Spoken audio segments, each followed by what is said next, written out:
As we turn the page from week 1 to week number 2, whether you won in week 1 or lost in week 1, it is important to lock in and get that W in week number 2. In today's video, I am going to help you do exactly that. We're going to be going through every single matchup on the week from Thursday Night Football all the way up until the doubleheader on Monday Night Football. And I'm going to be telling you guys whether I believe you should start or sit the quarterbacks in all of those games, as well as my opinion on how highly or lowly they will end up finishing on the week. Before we can get on into things, though, I would like to ask that if you are new to the channel and you do end up enjoying today's video, that you please make sure to hit that subscribe button down below. So without further ado, let's get into today's video. We begin with Thursday Night Football. The left hands up. Who are we? The Commanders at the Green Bay Packers in Lambeau Field. Now, Jaden Stormy Daniels appeared on the injury report on Monday with a wrist injury, but based on everything that Dan Quinn has said, there's zero concern for him missing this game, so it is nothing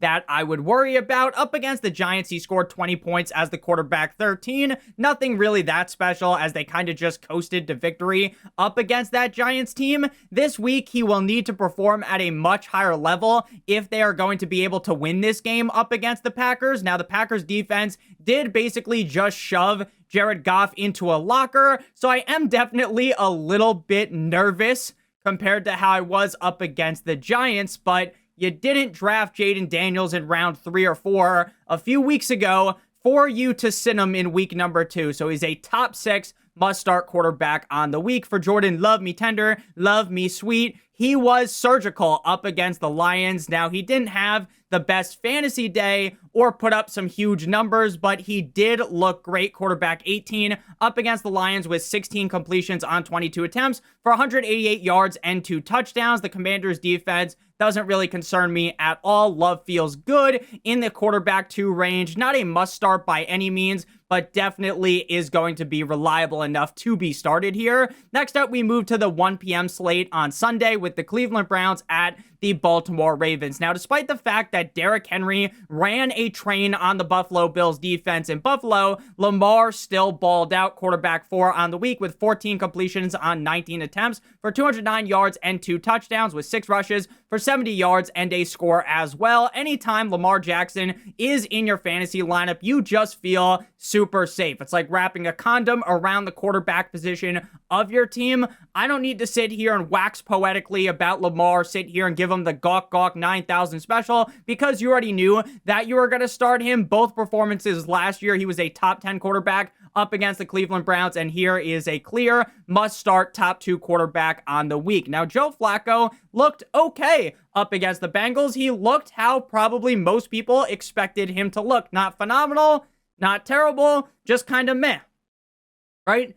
He was 31 of 45 for 290 yards and a touchdown, and he threw 2 picks. I know the Ravens defense did just get bukkake'd by Josh Allen and the Buffalo Bills, but this is a comeback down to reality game for the Baltimore Ravens, where they play much better defensively. So where I just really don't think we're to see Joe Flacco go crazy, hop in the time machine and have a huge game. So there's really no need to rock with old man Flacco here. Next up, we got the Jacksonville Jaguars at the Cincinnati Bengals. Now, in typical Joe Burrow and Bengals fashion, the team comes out of the gate last week incredibly slow.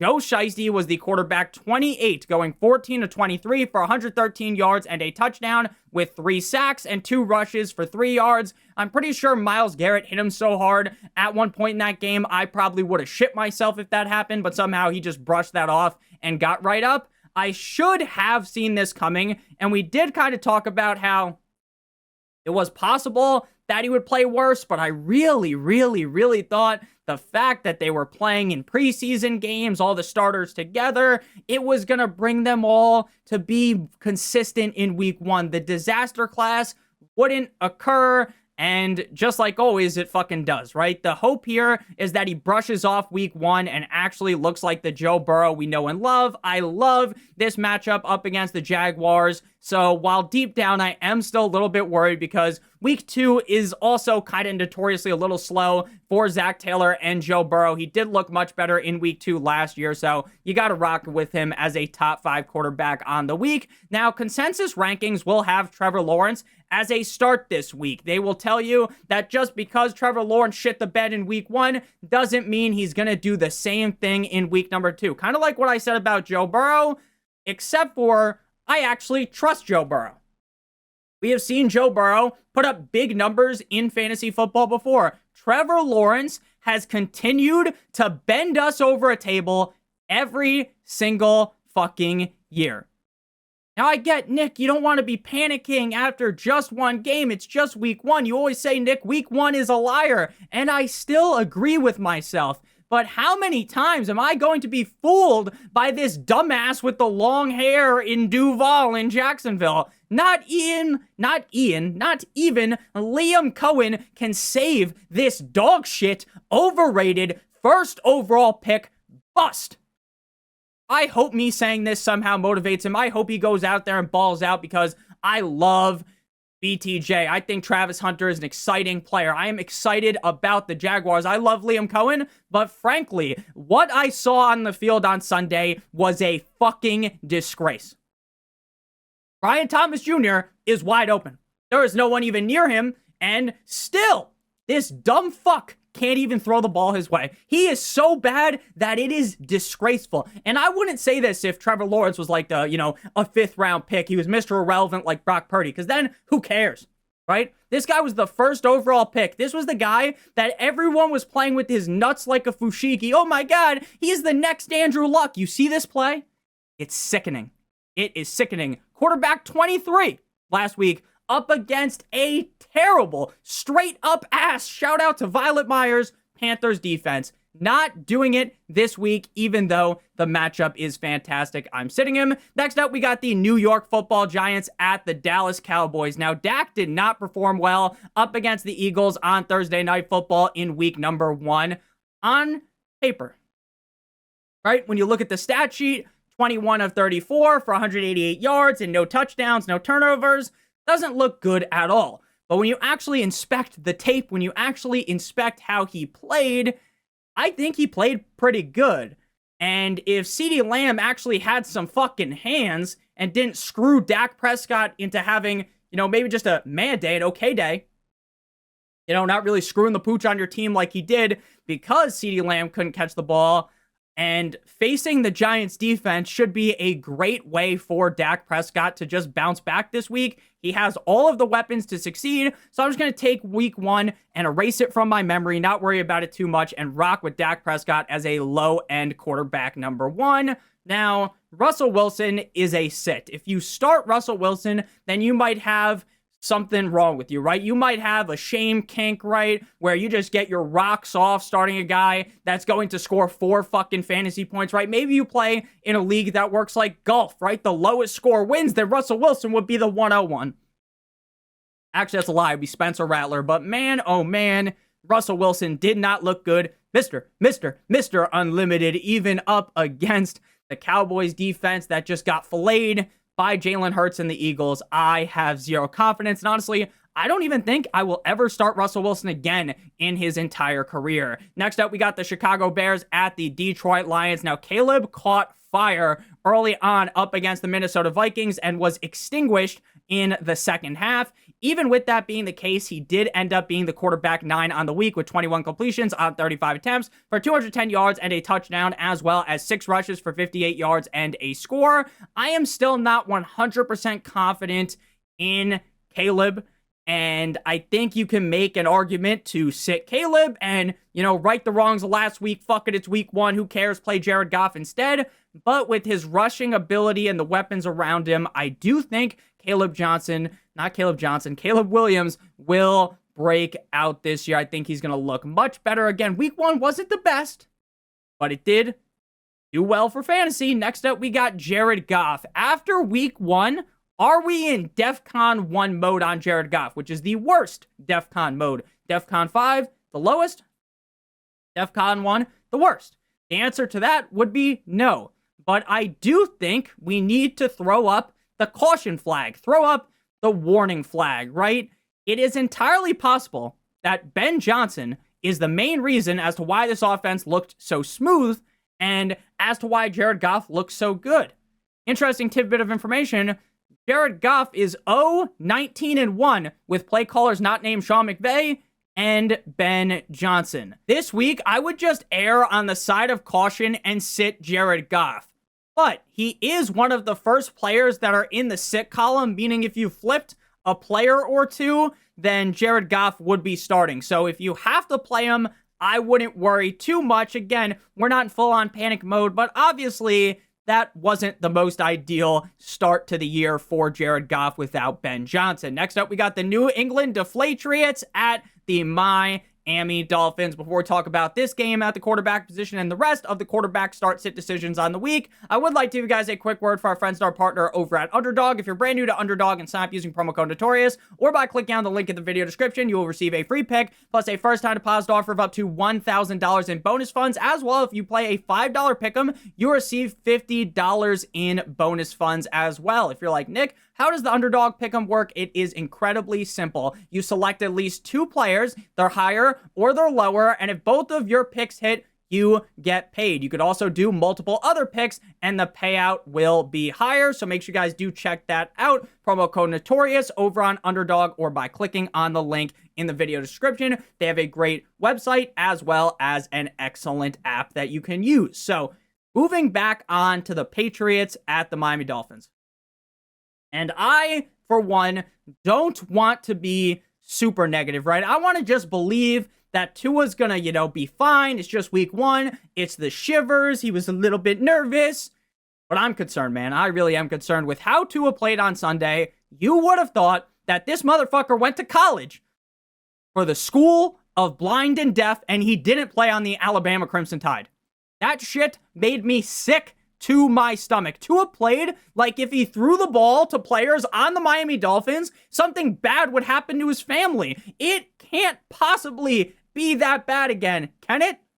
Is what a sane person may say, but as a Dolphins fan, I know it could get worse, and it could get a lot worse. I don't trust Tua at all this week. Maybe he will, return my sanity to my life, make me feel happy again. Maybe he will play well, and then going down the stretch of the season, we can play him. But as of right now, I would not touch Tua Tagovailoa with a 10-foot pole. Draco Iceman May looked solid in week number 1 up against the Raiders. Quarterback 17, he went 30 of 46 for 287 yards and a touchdown with 1 interception as well as 4 rushes for 11 yards. Hopefully the team does give Diggs more snaps this week. We just saw Daniel Jones bend the Miami Dolphins defense over a table, so Drake slots in as a low-end quarterback 1 on the week. Next up, we got the San Francisco 49ers at the New Orleans Saints. Now, Brock Purdy is uncertain for week number 2. He is dealing with a left shoulder injury and a toe injury. Kyle Shanahan has said they're going to wait to see how practice goes this week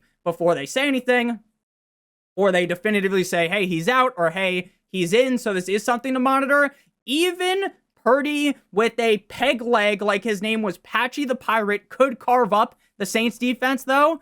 So even without Kittle, Juwan Jennings banged up, I still think Brock Purdy should be in the high-end quarterback 2 range. Don't love him this week because he is going to be banged up, but he is certainly startable. Spencer Rattler wasn't the worst quarterback last week, mainly due to the fact that he threw the ball 46 fucking times. As the quarterback 22, he completed 27 passes for 214 yards and had 4 rushes for 29 yards. Nothing that I saw on the field was a large improvement over last season. Unless you're on a 32-team fantasy league, you don't need Rattler on your team. He belongs to the streets. He belongs on the waivers. Next up, we got the no one circles the wagons like the Buffalo Bills at the New York Jumbo Jets, the actually exciting AFC East matchup. Now, if you had Josh Allen on Sunday Night Football, you may still have a hard-on from that performance, as he more than likely carried you, put you on his back, Marshawn Lynch style, and carried you to that victory last week. Now, I lost with Josh Allen because I went up against Derrick Henry, but most of you guys probably didn't suffer that same fate. 33 of 46 for 394 yards and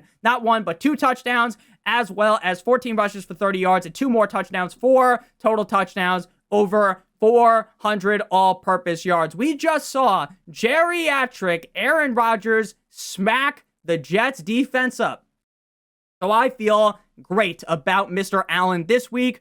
Last season, he had 2 top 12 finishes up against the Jets. Clear, locked, and loaded top 2 quarterback on the week. My quarterback number 1 in Gotham this week. Now, I said last week that starting Justin Fields will always make your stomach hurt when you have to put him in your lineup, right? He has that weekly upside to go bananas, which is exactly what happened on Sunday, but you were probably in your room before the game started, just pacing your room, thinking about how it's possible that Justin Fields ends up completely nuking your fantasy team. And then the guy goes out there and he is dropping missiles onto the Steelers defense in the double revenge game. Quarterback 2 on the week, 16 of 22 for 218 yards and a touchdown with 12 carries for 48 yards and 2 touchdowns. This could be a comeback to down to earth game for Justin Fields, but based on how we saw him perform in Pittsburgh last year, he could easily go back to being a top 5 quarterback yet again this week. I got him in the quarterback 7 to 9 range. Not necessarily clear must start, but on a lot of your guys' teams, he will be in your lineup. Next up, we move to the Seattle Seahawks at the Pittsburgh Steelers. Now, Mono Man Sam's debut as a Seahawk was far from what we saw out of Rodgers' debut in Pittsburgh. This week, the 2 Jets legends are going to be going toe-to-toe, mano-a-mano this week. Sam went 16 of 23 for 150 yards and 2 rushes for 14 yards for 5.4 fantasy points. Now, the Steelers defense did just get a chair smashed up against their head WWE style last week by Fields, but I don't really see Darnold running around like a chicken with his head cut off like Justin Fields can, and I didn't like Sam Darnold all summer, so I still don't like him now based on what I saw in week number 1. Aaron Rodgers hopped into the DeLorean before week number 1 and brought back the 2021 version of himself that won his 2nd MVP in a row. 22 of 30 for 244 yards and 4 touchdowns on the Jets in MetLife. That was a vintage hater performance, a vintage revenge game performance out of Aaron Rodgers. I definitely think he can play well here again in this matchup. But I also could see that game being the best of the season, and then he just kind of slowly fades away into being kind of meh. He is close to being start worthy. He's knocking on the door, but he is going to be a sit for me. If you're in a 2 quarterback league, though, you're obviously ecstatic to have Aaron Rodgers out there. Next up, we got the LA Rams at the Les Titans, the Tennessee Titans, the final game before the 4 p.m. slate. So if you guys have enjoyed today's video thus far, make sure you do hit that subscribe button down below, like it owes you some money. Now, Matthew Stafford was the quarterback 20 last week in a tougher matchup up against the Texans. He has all of the weapons to succeed, but as someone that has been talking up the Titans defense a ton, and they looked great last week up against Bo Nix. They had bro looking like Ray Charles in the pocket. I don't love this spot for Stafford. He also really isn't a great fantasy quarterback because he doesn't run the ball at all anymore. So I'm just really not interested in starting him this week. I think a lot of people are going to hate on Cam Ward's rookie debut right after one fucking game. They write the number 1 overall pick off, and they'll still give Trevor Lawrence another 15 years to figure something out, right? He was 12 of 28 for 112 yards. He took 6 sacks to the face like his name was Leonard Paul, and overall just didn't look very good. But you need to apply context to things in the NFL, right? This was a terrible matchup for any quarterback against Denver in Denver. And even worse, so he is a rookie quarterback in his first ever game. I believe in Ward as a prospect.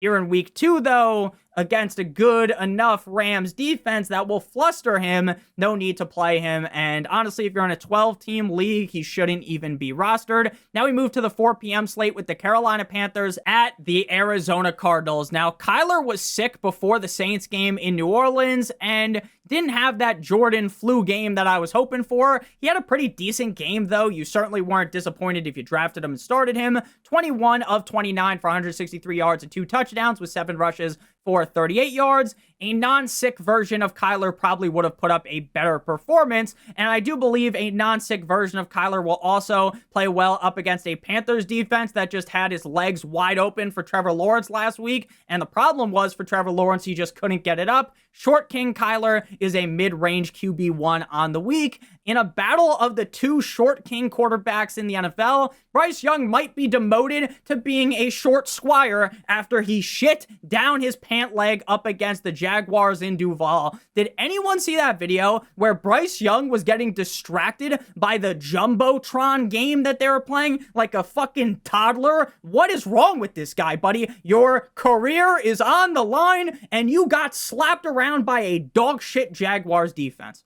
18-35 for 154 yards and a touchdown with 2 interceptions and 5 rushes for 40 yards. You made me look foolish because you're fucking incompetent. What is wrong with you? I try not to get mad in these videos. I try not to take things too seriously. Again, Nick, it's just week 1. Don't panic too much. I try not to panic. But based on what I saw last week, it was like he reverted. He regressed back to the quarterback that he was when he got benched for Andy Dalton.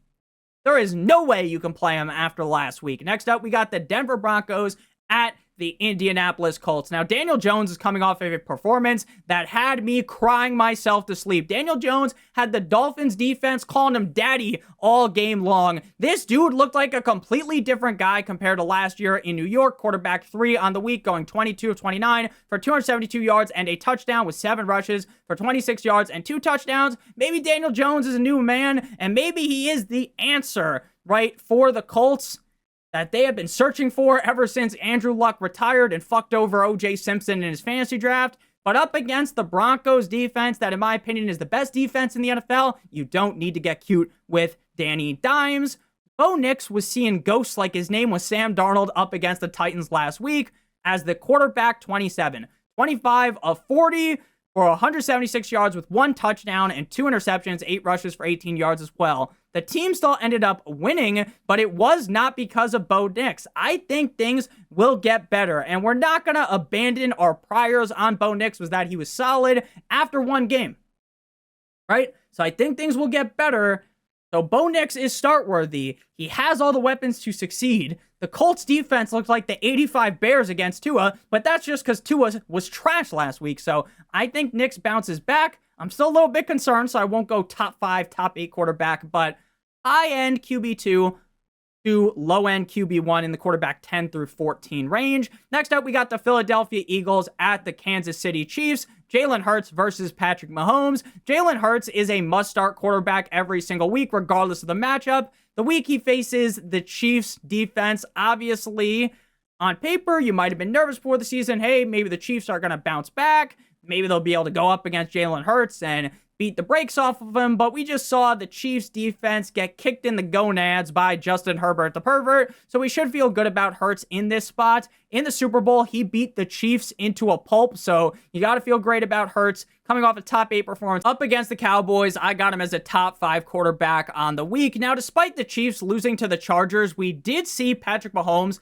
look very nice in Brazil. 24 of 39 for 258 passing yards and a touchdown, as well as 6 rushes for 57 yards and a score. As the quarterback number 6, Mahomes struggled against this defense in the Super Bowl, and this time, they don't even have Xavier Worthy, with the wide receiver core being spearheaded by Hollywood and TikTok man Juju Smith-Schuster. I don't love Mahomes this week, but he is startable, and he was running a decent amount last week, so there is some positives, and if the Eagles are beating them down, we could see, just like in the Super Bowl, him backdooring himself into having a decent fantasy performance, even if he's getting face-fucked early on, so I got him as a low-end QB1 in the high-end QB2 range, in the same exact range as Bo Nix, but I do trust Mahomes a little bit more than I trust Bo Nix. Next up, we move to, cause you waited all day for Sunday night, the Atlanta Falcons at the cold-like Minnesota Vikings. Now, the boy Michael Penix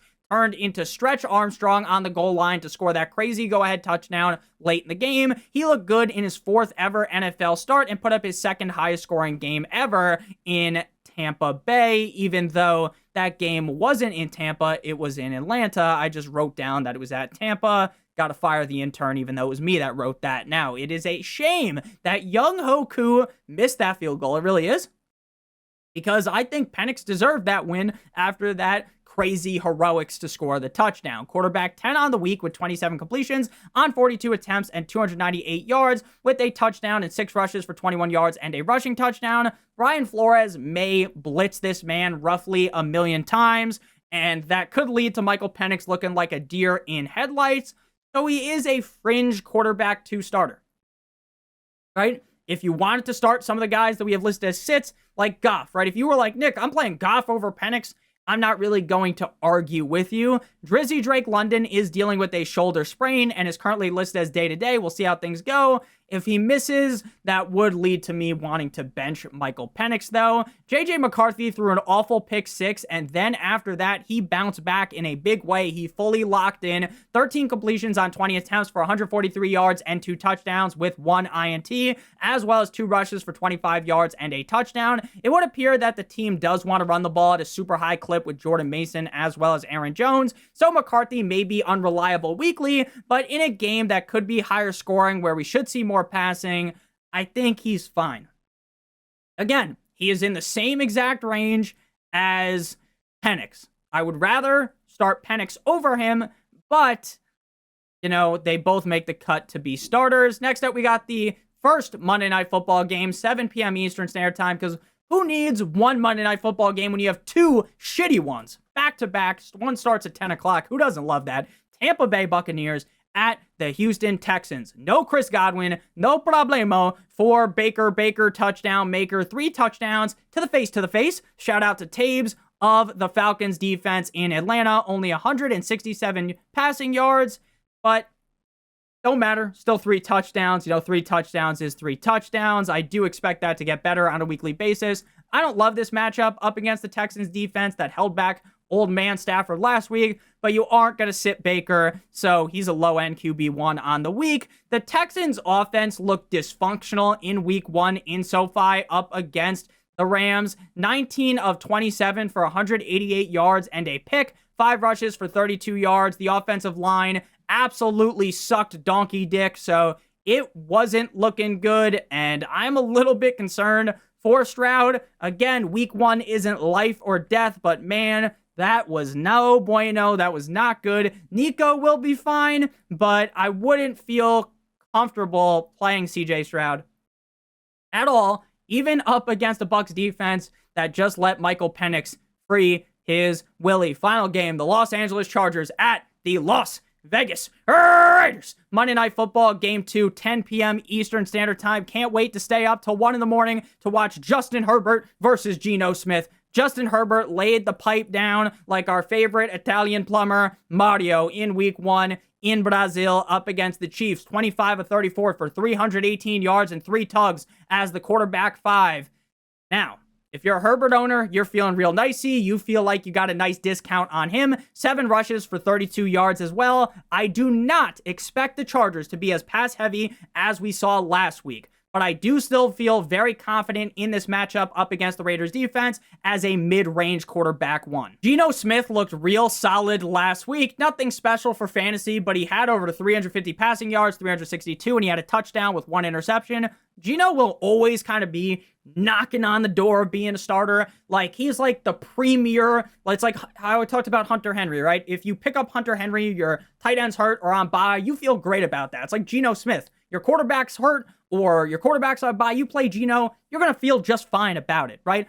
Not a league winner by any means, but he knocks on the door of being like a top 16, top 15 type of guy. Now, I know Mahomes played well up against the Chargers, but the Chargers defense is good, and Mahomes is Mahomes, and Geno Smith is, well, fucking Geno Smith. So I will lean with him as a sit this week. But again, he is close to being a starter. So thank you guys all so much for watching. If you did end up enjoying today's video, make sure you guys uppercut that subscribe button like it owes you some money. Leave a like on today's video. It would help me out a ton. Check out one of the videos on your screen if you have not seen them already. And check out Underdog promo code Notorious to get that free pick, that deposit bonus of up to $1,000 in bonus funds, as well as playing $5 in the pick'em. You will get $50 in bonus funds. Love you a long time. Hope you have a great one. And as always, good boy.